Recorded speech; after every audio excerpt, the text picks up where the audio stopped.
Cell biology के बारे में जानकारी कर रहे हैं। इससे पहले हमारी 2 क्लासेस हो चुकी हैं। मैं आपको उसकी उन क्लासेस की समरी बता देता हूं। सबसे पहले हमने ये देखा था कि अल्ट्रास्ट्रक्चर क्या होता है। अल्ट्रास्ट्रक्चर एक ऐसा स्ट्रक्चर होता है जो कि इलेक्ट्रॉन माइक्रोस्कोप से हासिल किया जाता है। वो प्लांट सेल का अल्ट्रास्ट्रक्चर हो या एनिमल सेल का अल्ट्रास्ट्रक्चर हो, ऐसा स्ट्रक्चर जो कि इलेक्ट्रॉन माइक्रोस्कोप से हासिल किया जाता है। उसके बाद माइक्रोग्राफ क्या होता है जी। माइक्रोग्राफ एक ऐसी तस्वीर होती है जो कि इलेक्ट्रॉन माइक्रोस्कोप से हासिल की जाती है। इलेक्ट्रॉन माइक्रोस्कोप से जो तस्वीर हासिल की जाती है उसको माइक्रोग्राफ का नाम देते हैं। आज हम लोग देखेंगे जो सेल के अंदर मुख्तलिफ किस्म की ऑर्गेनेलीज हैं, इनके कॉमन नाम कौन कौन से हैं, उनके बारे में हम लोग जानकारी करेंगे। मैं आपको वाज़ह तौर पर एक बात बता दूं, अगर हम सेल को एक शहर समझेंगे हमें सेल की बड़ी अच्छी तरह से समझ आ जाएगी। अगर हम सेल को एक यूनिवर्सिटी के तौर पर कंसीडर करेंगे, एक कॉलेज के तौर पर कंसीडर करेंगे या एक स्कूल के तौर पर जानकारी करेंगे, सेल को समझेंगे तो आपको बड़ी अच्छी तरह से समझ आ जाएगी। या मैं ये भी कह सकता हूं, अगर हम सेल को एक घर के तौर पर कंसीडर करेंगे फिर भी अच्छी तरह से समझ आ जाएगी। अब सेल है क्या और इसमें कौन कौन सी ऑर्गेनेलिज है। सेल जो है ना एक लिविंग ऑर्गेनिज्म की बॉडी का बेसिक यूनिट है। The structural and the functional unit of living organisms is called cell.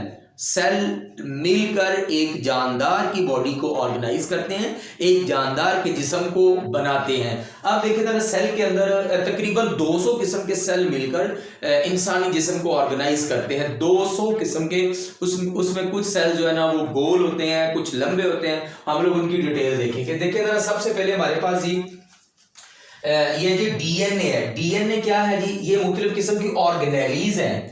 ये मुख्तलिफ किस्म की ऑर्गेनेलीज। सबसे पहले जी हमारे पास डीएनए है। डीएनए जो है ना ये हमारे पास प्राइम मिनिस्टर के तौर पर एक्ट करता है।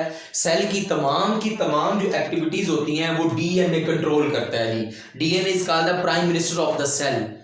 जिस तरह प्राइम मिनिस्टर एक कंट्री को कंट्रोल करता है, घर का भी एक प्राइम मिनिस्टर होता है, यूनिवर्सिटी का वाइस चांसलर होते हैं, तो इस तरह से जो डीएनए है, DNA is called the prime minister of cell. इसी तरह हमारे पास जी एमआरएनए है, इसको पैगाम रसां कहते हैं। ये क्या करता है जी, डीएनए से प्राइम मिनिस्टर से मैसेज लेके आता है, पैगाम लेके आता है एमआरएनए। अच्छा जी, उसके बाद जी हमारे पास ये देखें जो डीएनए है this is called the prime minister. और ये रहता कहाँ पे है जी, ये वजीर आजम हाउस में, प्राइम मिनिस्टर जो हाउस होता है वहां पे रहता है। और ये जो न्यूक्लियस है this is called the house of prime minister. Prime minister का जो घर है ये न्यूक्लियस, मतलब ये है कि जो डीएनए वो न्यूक्लियस में मौजूद होता है। पैगाम रसां हमारे पास एमआरएनए जी। फैक्ट्री क्या है जी, राइबोसोम फैक्ट्री है हमारे पास, ठीक है।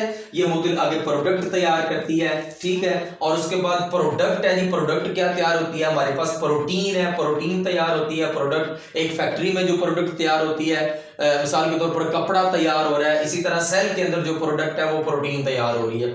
सेल के अंदर सड़कें कौन सी हैं, सड़कों का नाम क्या है जी, मोटरवे है जी, उनको एंडोप्लाज्मिक रेटिकुलम का नाम देते हैं, एंडोप्लाज्मिक रेटिकुलम। उसके बाद टैक्सी मतलब के बसेस कौन कौन सी हैं जी, हमारे पास बस जो सेल के अंदर होती है जी, टैक्सी होती है, ठीक है, कार होती है। This is called the transfer RNA. TRNA हमारे पास जो है ना वो गाड़ी के तौर पर एक्ट करता है, टैक्सी के तौर पर एक्ट करता है, एक जो है ना वो बसकों के तौर पर एक्ट करता है टीआरएनए। उसके बाद ये गोल्गी एपरेटस आता है।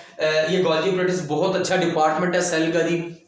ये क्या करता है जी, ये शोबा फिनिशिंग का काम करता है। सेल के अंदर जो सारी की सारी प्रोडक्ट तैयार होगी है उसकी पैकिंग करता है। अभी हम डायग्राम की मदद से भी देखते हैं जरा। उसके बाद हमारे पास बरामद के लिए तैयारशुदा ऑर्गेनेलीज, तैयारशुदा अशिया तैयार कौन सी है जी, वो सेक्रेटरी ग्रेन्यूल्स हैं। गोल्गी एपरेटस या गोल्गी कॉम्प्लेक्स ने जो मवाद पैक किया है this is called the secretary granule.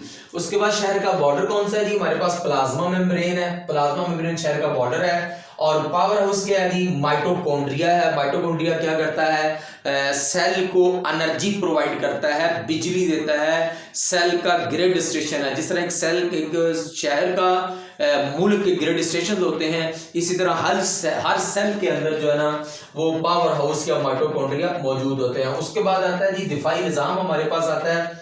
ये लाइसोसोम होता है, इसके अंदर दफाई निज़ाम मौजूद होता है। ये मैंने आपको बता दिया। न्यूक्लियस जो है ना वज़ीर आज़म हाउस है। ये डिपार्टमेंट्स ऑफ सेल हैं, ये आप लोग अपनी किताब पे नोट कर लेना। ये मुख्तलिफ किस्म के डिपार्टमेंट है। अब देखें जरा, इधर आ जाए डायग्राम पे।